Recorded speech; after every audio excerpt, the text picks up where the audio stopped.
जय जय Shri Ram. Hello everyone, welcome to Shri Ram academy. पिछले वीडियो में जहाँ तक हम लोगों ने समाप्त किया था, हमने उसमें पढ़ा था कि त्रिभुज की समरूपता के क्या क्या प्रॉपर्टीज हैं। वहीं से फिर से पुनः हम लोग प्रारंभ करते हैं और सिमिलरिटी ऑफ ट्रायंगल्स को देखते हुए, उनके प्रॉपर्टीज़ को देखते हुए आगे हम लोग समझेंगे प्रमेय 6.1, थ्योरम 6.1, जिसको हम लोग जानते हैं बेसिक प्रोपोर्शनलिटी थ्योरम के नाम से, जिसको हम लोग हिंदी में बोलते हैं आधारभूत समानुपातिकता प्रमेय, और उसको एक और नाम जाना जाता है थेल्स थ्योरम, थेल्स प्रमेय। ठीक है, तो चलिए कुछ बिंदुओं पर हम लोग फटाफट ध्यान देते हैं और आगे बढ़ते हैं। थोड़ा सा तेजी लाया जाए और क्षमा चाहूँगा कि 2 दिन से किसी तरह का वीडियो अपलोड नहीं कर पाया, क्योंकि नेट की प्रॉब्लम थी और थोड़ी बहुत व्यस्तता भी थी। त्रिभुज की समरूपता, सिमिलरिटी ऑफ ट्रायंगल्स। 2 त्रिभुज समरूप होते हैं यदि, ध्यान दीजिएगा ये कंडीशन बहुत ही इंपॉर्टेंट है, यदि उनके संगत कोण बराबर हों।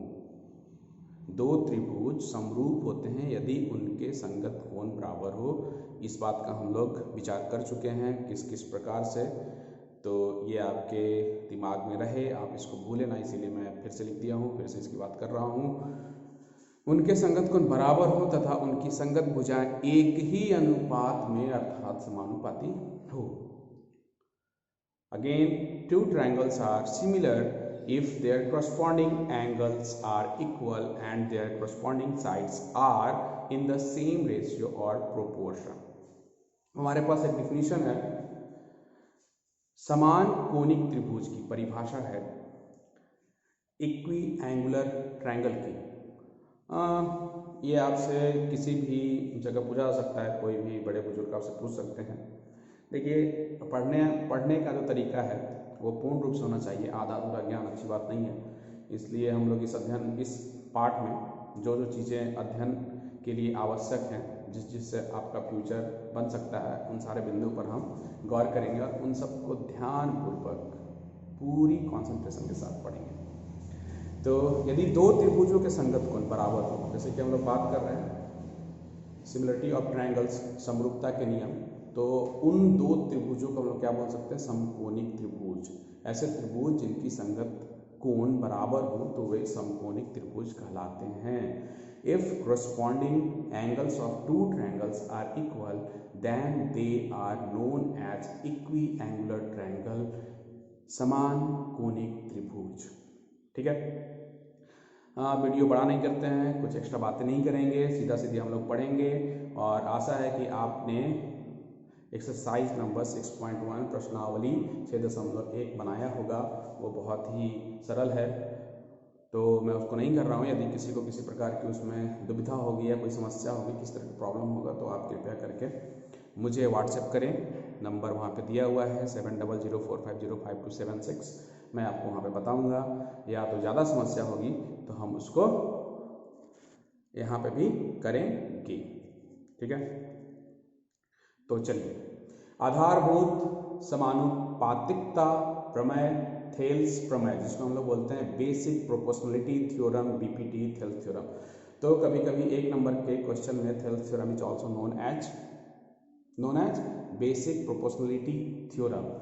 थेल्स थ्योरम को हम किस और नाम से जानते हैं, ये क्वेश्चन कभी कभी आता है, तो आप याद रखिएगा थेल्स थ्योरम को हम बेसिक प्रोपोर्शनलिटी थ्योरम कहते हैं। अब थेल्स जी महाराज एक यूनानी गणितज्ञ थे, तो उन्होंने क्या कहा, इस प्रमेय के आधार पर उन्होंने क्या बातें कही उसको देखें।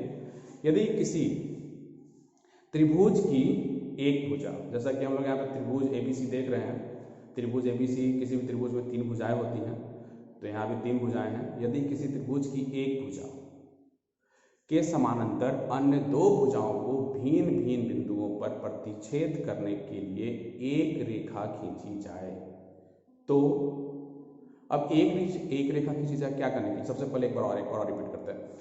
यदि किसी त्रिभुज की एक भुजा के समानांतर, जैसे कि ABC आपको दिख रहा होगा त्रिभुज यहाँ फिगर में, तो BC के समानांतर हम लोगों ने D एक रेखा खींची। जो भुजा AB और AC को दो अलग अलग बिंदु D और E पे प्रतिच्छेदित करती है। BC के समानांतर हम लोगों ने रेखा DE खींची जो भुजा AB को D पर तथा भुजा AC को E पर प्रतिच्छेदित करती है। ऐसा आप इस आकृति में देख पा रहे होंगे। तो फिर से हम पढ़ते हैं, यदि किसी त्रिभुज की एक भुजा के समानांतर अन्य दो भुजाओं को भिन्न भिन्न बिंदुओं पर प्रतिच्छेद करने के लिए एक रेखा खींची जाए और वो रेखा यहाँ पे D है, तो ये अन्य दो भुजाओं कौन है, AB और AC को एक ही अनुपात में विभाजित करेगी या विभाजित हो जाती है, एक ही अनुपात विभाजित हो जाती है। ठीक है, तो ये अन्य दो भुजाएं एक ही अनुपात में विभाजित हो जाती है। जैसा कि आप यहाँ पे देख रहे हैं, AB और AC दो भुजाएं हैं जिनको एक रेखा DE दो बिंदुओं पर प्रतिच्छेदित करती है, बिंदु D और बिंदु E पर। ठीक है, अब यहाँ पे AB दो भागों में विभाजित हो गया है, AD और DB पे, और इसी तरह AC भी दो भागों में विभाजित हो गया है, AE और EC पे। तो ये बोलता है कि उनका जो अनुपात होगा वो क्या होगा, समान होगा। तो नीचे देखिए जैसे लिखा हुआ है AD बटा DB बराबर AE बटा EC। यही हमको इस थ्योरम के माध्यम से थेल्स महाराज ने बताया है, लेकिन अब इसको सत्यापित करना पड़ेगा। तो हम सत्यापन भी करेंगे, लेकिन उससे पहले इसकी जो कुछ बेसिक प्रॉपर्टीज हैं जिसके आधार पे ये जो थेल्स थ्योरम है वो प्रूव होगा, उन प्रॉपर्टीज को हम देखेंगे ताकि हमको प्रूव करने के समय में किसी भी प्रकार का समस्या ना हो, बिल्कुल एकदम अच्छे से समझ में आ जाए, एक ही बार में आएगा, बिल्कुल आएगा। तो आप ध्यान दीजिए। ठीक है, if a line is drawn parallel to one side of a triangle to intersect the other two sides of distinct points, the other two sides are divided in the same ratio। तो यहाँ पे हिंदी और अंग्रेजी का जो combination है उससे एक बात तो है कि आपको जो भी चीज़ें होंगी वो बिल्कुल अच्छे से समझ में आ रही होंगी, चाहे वो किसी भी माध्यम के विद्यार्थी हों, हिंदी माध्यम के या अंग्रेजी माध्यम के। तो चलिए अब हम देखेंगे कि किस किस मूल बिंदुओं पर थेल्स महाराज का यह प्रमेय आधारित है। उन्हीं बिंदुओं को हम थोड़ा समझ लें ताकि हमें आसानी हो। ठीक है, तो इसे मैं मिटा देता हूँ, या इस वीडियो को यहीं तक करते हैं, उस वीडियो को अगले में करते हैं, साथ में करेंगे थेल्स और उसका। ठीक है, उसमें मैं ये स्टेटमेंट नहीं लिखूँगा ताकि हम लोग का जो बोर्ड है थोड़ा सा छोटा है, तो इसमें सारी चीज़ें पूरी तरह से उपस्थित हो सके। ठीक है, धन्यवाद, मिलते हैं नेक्स्ट वीडियो में।